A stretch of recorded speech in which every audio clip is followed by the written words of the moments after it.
The underestimated engineer. Maya Chen kept her eyes fixed on her diagnostic panel, pretending not to notice the whispers. The Galvani research vessel, Eternal Discovery, was staffed by the brightest minds from across the United Coalition of Species, but Maya remained the only human aboard. 6 months into her assignment, the whispers hadn't stopped. Why do they even have her here? The voice belonged to Science Officer Krell, a Valerian whose translucent skin did little to hide his disdain. Humans barely mastered interstellar travel 50 years ago. The rest of us have been crossing galaxies for centuries. His companion, Lieutenant Zix, flicked her sensory tendrils in agreement. Political inclusion mandate. The Coalition Council insisted each new member species receive representation on major research vessels. Maya's fingers tightened around her stylus. She had graduated top of her class at Earth's Interstellar Engineering Academy, but here her accomplishments meant nothing. Among beings whose civilizations had mastered quantum mechanics before humans discovered electricity, she was a curiosity at best, a liability at worst. Captain Vexra, a towering meridian with silver-scaled skin, strode onto the bridge. "Status report," she commanded, her voice resonating through the chamber. "All systems optimal, Captain," reported Navigator Locks from his station. "We're approaching the Cygnus Void as scheduled." The Cygnus Void was precisely why Maya had volunteered for this mission. A mysterious region of space where normal physics seemed to break down. It had confounded Coalition scientists for decades. The Eternal Discovery, with its advanced sensors and laboratories, aimed to be the first ship to successfully gather comprehensive data from within the void. "Excellent." Captain Vexra nodded. "Chen, report on engineering status." Maya stood straighter. "All propulsion and power systems functioning at peak efficiency, Captain. I've implemented the reinforced quantum shielding as instructed." "As instructed," echoed Krell, just loud enough to be heard. "Because humans aren't capable of original thought in quantum mechanics." Captain Vexra shot him a warning glance, but said nothing to refute the statement. "Prepare for void penetration in 6 hours. All personnel to pre-void stations." As the bridge crew dispersed, Maya retreated to her engineering bay. Here, surrounded by tools and machinery, she found peace. While the alien technologies were far advanced beyond Earth's capabilities, the underlying principles remained consistent. Physics was physics, whether you learned it on Earth or Valeria. Maya had spent her off hours studying the void's unusual properties. Something about the standard Coalition approach to the phenomenon troubled her. They treated it as a problem of shielding. Build strong enough barriers, and you could push through. But her analysis of previous mission data suggested something different. She was deep in her calculations when the ship's alarm blared. "All personnel to emergency stations," Captain Vexra's voice commanded over the intercom. "Void boundary approaching ahead of schedule. Prepare for impact in 30 minutes." Maya rushed to the bridge, arriving to find chaos. Navigator Lox's holoscreen displayed a rapidly shifting mass of energy directly in their path. "The void's boundary has accelerated toward us," Science Officer Krell explained, his normally confident voice tinged with concern. "It's as if it's reacting to our presence." "Can we evade?" Captain Vexra demanded. "Negative," replied Navigator Lox. "The boundary is expanding in all directions around us. We're surrounded." Maya studied the sensor readings, recognition dawning. "Captain, the void isn't just a region of space. It's behaving like a conscious entity." The bridge fell silent as all eyes turned to her. "Preposterous," Krell dismissed. "The void is a natural phenomenon of quantum instability." "Then why is it responding to our presence?" Maya countered, stepping forward. "Look at these energy patterns. They're adapting to our shield frequencies, probing for weaknesses." Captain Vexra frowned. "Explain your theory, Engineer Chen." Taking a deep breath, Maya accessed the main display. Standard Coalition approach treats the void as an obstacle to overcome with force. But what if it's more like a living boundary? On Earth, we have oceanic defense mechanisms, primitive organisms that repel threats through energy pulses.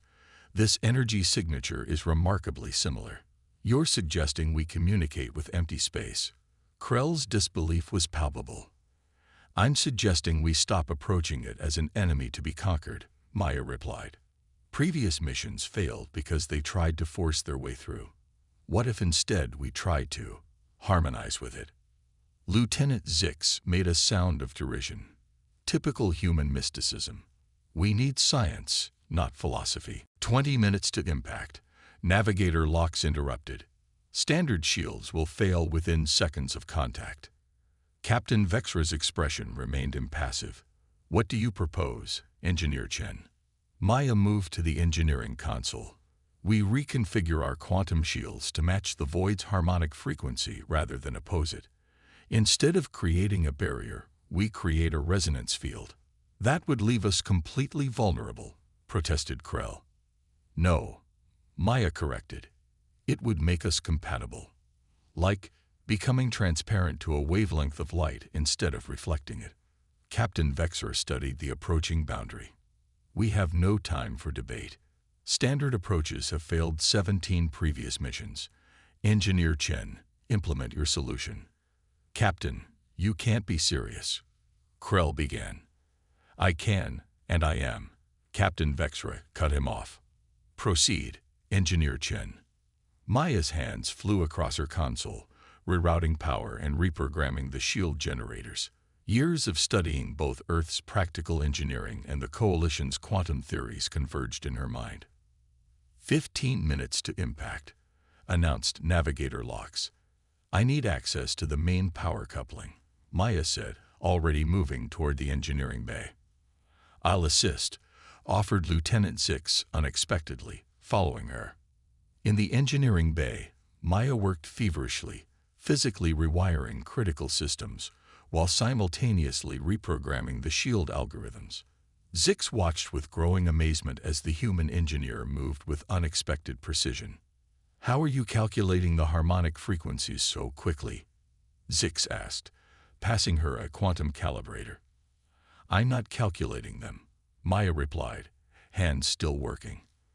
I'm listening to them. Listening. Maya nodded. Humans developed music before we developed advanced mathematics. We understand harmonics instinctively. The void's energy pattern has a rhythm, a frequency signature that changes but follows predictable patterns, like music.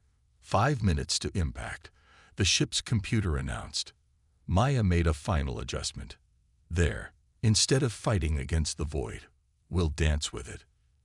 They rushed back to the bridge, where tension had reached its peak. The view screen showed the swirling energy boundary approaching rapidly, tendrils of quantum distortion reaching toward the ship. Shields reconfigured, Maya reported, taking her station. Activating resonance field now. As she engaged the system, the ship's lights flickered and dimmed. The normal hum of the engines altered, becoming a strange, almost melodic pulsation that seemed to match the visual patterns of the approaching void. 1 minute to impact, Navigator Locks announced, his voice tight. Captain Vexra stood tall. All personnel, brace for contact. The boundary of the void touched the ship's outer hull. Everyone tensed, expecting the violent turbulence that had damaged or destroyed previous research vessels. Instead, there was harmony. The swirling energies of the void enveloped the eternal discovery, flowing around and through the ship's resonance field. On the view screen, it appeared as if they were being embraced rather than attacked. Remarkable, whispered Captain Vexra, watching as their vessel penetrated deeper into the void without resistance. Shields holding at. Wait, Navigator Locke stared at his readings in confusion. These readings don't make sense. According to this, the void is sustaining our shields, strengthening them. Maya nodded, unsurprised. It's responding to our harmonization. We're not fighting each other anymore. Science Officer Krell approached her station, studying her modifications with newfound respect. How did you know this would work? Maya smiled slightly. Humans haven't spent millennia mastering the stars like your species, Officer Krell. But we've spent our entire existence learning to adapt, to find harmony where others see only conflict. As the eternal discovery floated peacefully within the phenomenon that had destroyed 17 previous missions, Maya felt a shift in the atmosphere of the bridge. The whispers hadn't stopped, but they had changed. Perhaps, Captain Vexra said, there is something to learn from human perspectives after all. The human solution. The initial triumph of entering the Cygnus void without damage quickly gave way to a new crisis. 2 hours into their exploration, the Eternal Discovery sensors began registering alarming energy fluctuations throughout the ship. The void's quantum particles are penetrating our systems, Science Officer Krell reported, his translucent skin pulsing with stress patterns. They're causing molecular destabilization in critical components. Lieutenant Zix confirmed from her station, hull integrity decreasing by 2% per hour. At this rate, we'll suffer catastrophic breakdown within 2 standard cycles. Captain Vexra turned to Maya. Engineer Chen, your resonance field got us in. Can it protect us? Maya studied the readings with growing concern. The harmonization works for our passage, but not for prolonged exposure. The void's energy is curious.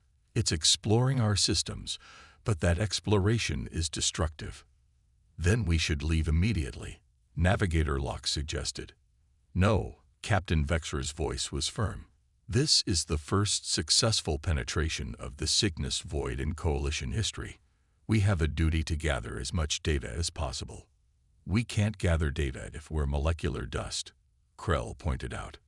Maya suddenly straightened, an idea forming. Captain, I think I understand what's happening. The void isn't trying to destroy us. It's trying to understand us, but it doesn't know how fragile we are compared to its energy. You continue to anthropomorphize a spatial phenomenon, Krell said, though with less dismissal than before. Because it's behaving like a living system, Maya insisted. Look at these interaction patterns. They're systematic, exploratory. On Earth, we have microscopists who study cells under microscopes. Sometimes, the very act of observation damages the specimen. I think we're the specimen here. Captain Vexra considered this. Assuming you're correct, how do we prevent this observation from destroying us? Maya moved to the central console, pulling up schematics of the ship. We create a controlled pathway for the void's energy to explore, a sandbox environment that can withstand its scrutiny without compromising essential systems. Like a quarantine protocol, Lieutenant Zix said, tendrils twitching with interest. Exactly, Maya nodded. I can reconfigure our auxiliary research lab to act as a contained interaction chamber. We'll need to route some of the void's energy there deliberately, giving it something to examine while protecting our critical systems. Science Officer Krell looked skeptical. Creating a direct connection to the void's energy within our ship is extremely dangerous. So is staying here while it picks us apart molecule by molecule, Maya countered. At least this way, we control the interaction. After a moment's consideration, Captain Vexra nodded. Proceed, Engineer Chen. You have authorization to modify the auxiliary lab. Take whatever personnel you need. To Maya's surprise, both Krell and Zix volunteered to assist. As they worked to convert the lab, Maya noticed a change in their interaction. The condescension had been replaced by cautious respect. Your approach is unconventional, Krell admitted as they reconfigured the lab's containment field. No coalition scientist would have considered creating a deliberate breach. Humans specialize in unconventional thinking, Maya replied, calibrating a quantum resonator. When you start with fewer technological advantages, you learn to improvise. 6 hours later, the interaction chamber was ready. Maya stood before the ship's senior officers, explaining her plan. Once activated, this chamber will draw the void's exploratory energy inside through controlled channels. The specialized sensors we've installed will gather unprecedented data while the containment field prevents system corruption. Additionally, I've programmed a response protocol that should communicate with the void. Communicate. Navigator Locke looked concerned. How? Through pattern matching, Maya explained. The system will identify the inquiry patterns in the void's energy and respond with harmonic resonances that demonstrate our structure without allowing damage. Captain Vexra studied the schematics. It's an elegant solution. Initialize when ready. Maya took a deep breath and activated the system. Immediately, tendrils of the void's swirling energy began flowing through the carefully constructed pathways into the interaction chamber.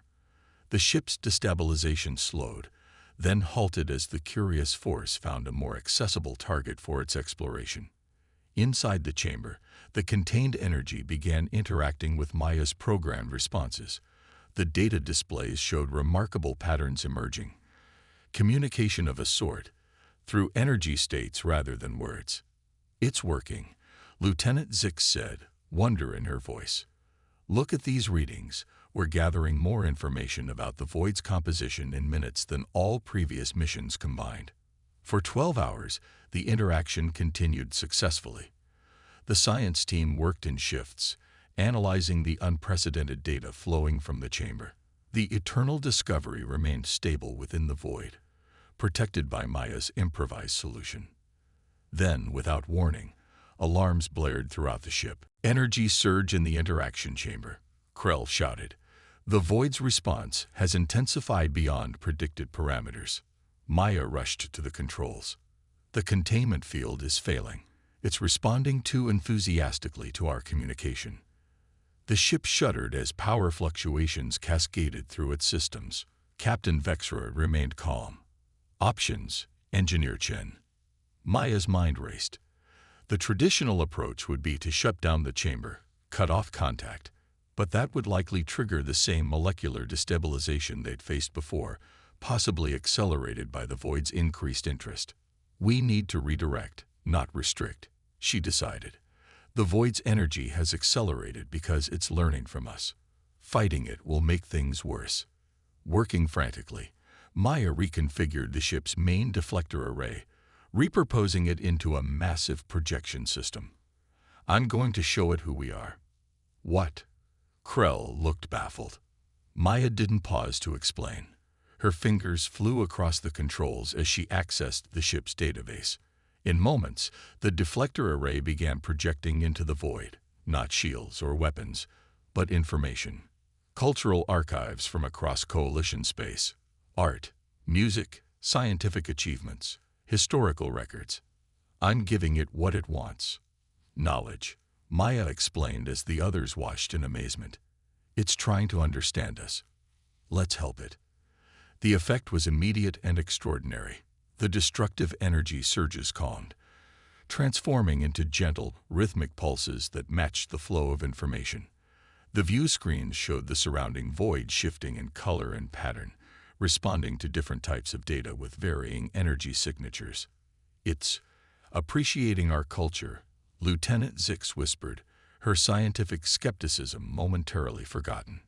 For the next 3 days, the eternal discovery remained within the Cygnus void, engaged in this unprecedented exchange. Maya's simple insight, treating the phenomenon as a curious entity rather than an obstacle, had transformed a potentially disastrous mission into the most successful void expedition in Coalition history. As they finally prepared to depart, Captain Vexra called Maya to the bridge. "Engineer Chen, your unconventional methods have not only saved this ship, but have revolutionized our understanding of the Cygnus void.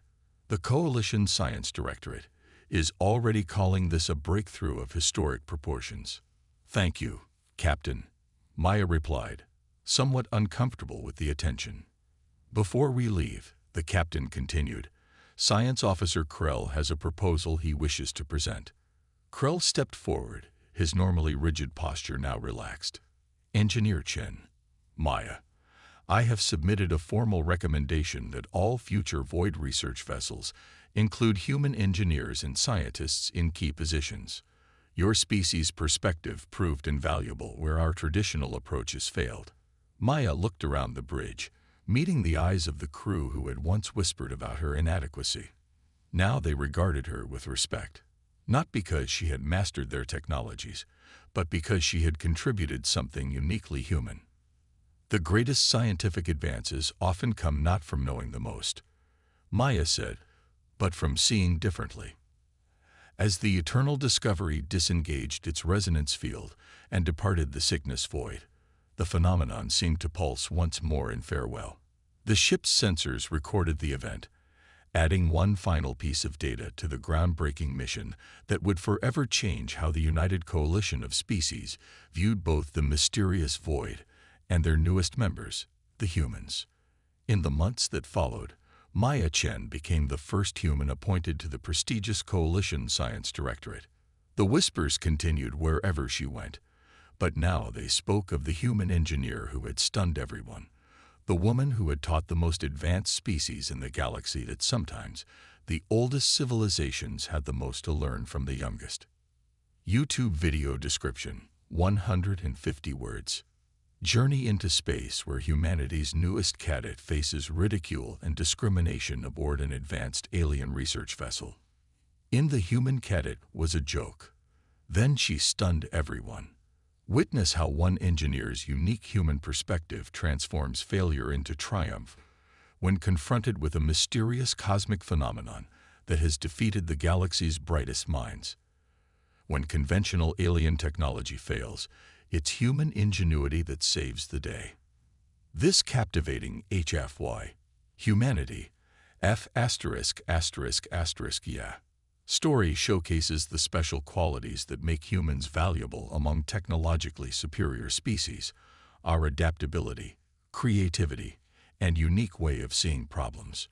Join Maya Chen as she turns skepticism into respect and proves that being the least advanced species might be humanity's greatest strength.